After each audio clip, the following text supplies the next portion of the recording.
Hi there. This is Mark Edelman, speech-language pathologist, and welcome to the teaching of talking. This video is going to be about something very interesting. It's going to be about wishing for better talking aphasia. Yes, wow, wishing for better talking. Well, let's break it down, okay? We all wish for things. There are things we don't have, and we wish for them. If you look back over your history, you'll find that at different times in your life, you wished for things. And sometimes they became true, and sometimes they didn't. I remember I wanted this particular bike, and that's all I'd talk about at home. I'd tell my mother, I'd tell my father, oh, I want this bike, oh, I want this bike, oh, I want this bike. And by golly, that bike appeared, and I was very, very happy. So in that particular case, what I wished for came true. I really didn't have to do a whole lot, but I convinced my mother and my father that that was the bike for me, and that's really what I wanted. But unfortunately, life isn't always like that, because there are certain things that occur in life that we wish to happen, and yet they don't. So the lesson I've learned over time, and I'm sure you have too, is that if we want to wish for something, we have to become something.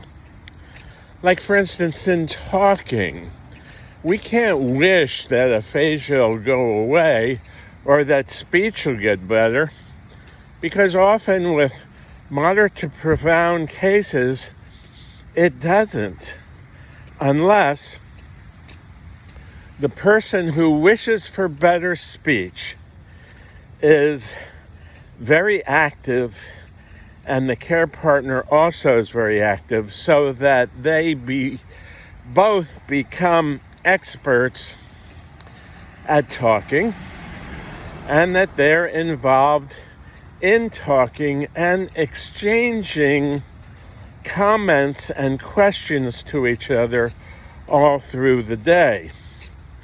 Now, if you look back on just about anybody, and I won't spend more than a minute on this, but if you look at any great athlete, Wayne Gretzky, Tiger Woods, Tom Brady, all of these guys, they didn't get there by wishing.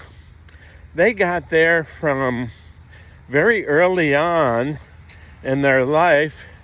They had somebody who was behind them and who egged them on, who taught them, who mentored them, and who made sure that they developed the skills and the capabilities to master their craft. So remember that wishing for something, well, if it's an object, and if there are people around you who can supply you with that object, that could possibly happen. But unfortunately, speech isn't an object. Speech is a behavior. Speech is a talent. Speech is a technique. Speech is a set of principles that unfortunately get lost. They just get lost when aphasia occurs or when somebody has a stroke. They're there, but it's like the person is lost and they don't have access to the exit. They don't have access to speaking the words out in front. So this is just a short little video that reminds everybody and reminds me and reminds you that when it comes to speaking better, don't sit around and wish for it to get better. Don't sit around and say, well, I'm going to wait and I'm going to see if it gets better. Don't sit around and say, well, I've been discharged and they say I'm never going to be able to talk again, or my loved one isn't going to be able to talk again. Don't go into any of that. Just know that what you wish, in many cases, you can become, but it takes commitment and focus. And just because one person says one thing doesn't necessarily mean diddly squat. And what I mean by that is that there are lots of people out there who you may think are authorities. But authorities time after time after time can be proven wrong. What? Fly? Well, if you're a bird, you can fly. What? Going up in space? Well, that'll be all right if I knock you one. But the authorities are just proven time after time after time after time after time wrong. They're proven wrong. Now, some aren't. And I want to say, again, like I do in many of my videos, that there are some people who may not be able to speak again. But I want to assure you that in many, many, many cases, more cases than people even realize, these cases can improve talking. But what does it take?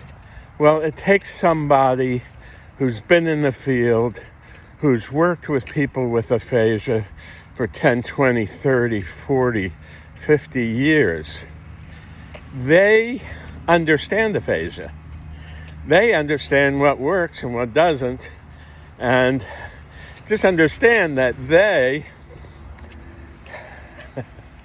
had to have a lot of failures as they progressed as a therapist and they started to learn aphasia therapy, because just about all of any human endeavor, whether it's therapy or sports or science,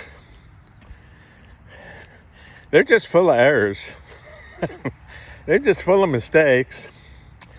And it's the prudent person who makes an error, makes a mistake, and then vows not to make that same mistake again, and then starts to explore other avenues or other methods. So this is Mark Idelman, just reminding myself, and reminding everybody out there, don't wish for your speech to get better. Do what you need to do to become better. And to become better, you must have somebody to talk with. You must have somebody to have a conversation with, someone to ask you questions, and someone to help you answer them.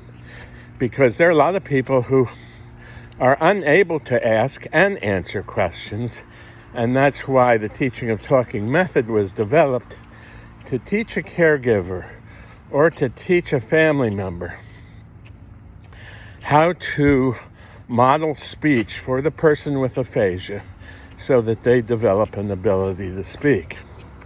Now, all of this can be summed up in one picture. And this picture was given to me when I was about 16 or 17 years old. And it was given to me by my sister, who I think it was called crocheting. I'm not sure. Anyway, it was a picture that she framed. And the picture was done by passing a needle and thread up through the material, and it turned out to be something very beautiful. And what I'm going to end with is this beautiful picture that my sister gave me that I'll remember for a lifetime. And what it is that in the picture you see this big old ship in the background. And underneath the picture, embroidered, or whatever the technique is, it says, "Don't wait for your ship to come in, period." Then it said, "Swim out after it." And that's the whole message for wishing better talking with aphasia. This is Mark Idelman, speech language pathologist. If you've liked this video, please give us a thumbs up. And beneath the video are a bunch of links, links to our Facebook page, a link to sign up for emails, a link for sign up for a class, a link for sign up to be mentored. So never think that there isn't someone out there available to help you. In these days and times, a lot of the work in speech therapy is being done online. And so therefore, it would be very important for you to find out who's doing the best work in the field of aphasia, and then go see if they can talk to you or work with you. We have a free Get Acquainted meeting, which I have a link to underneath the video, and we could talk about what your options are. So this is Mark Idelman. Don't forget to give us a thumbs up and subscribe to the page, and we'll see you sometime soon, I hope. And have a great day, a great week, a great month, and of course, a great year ahead. Bye-bye now.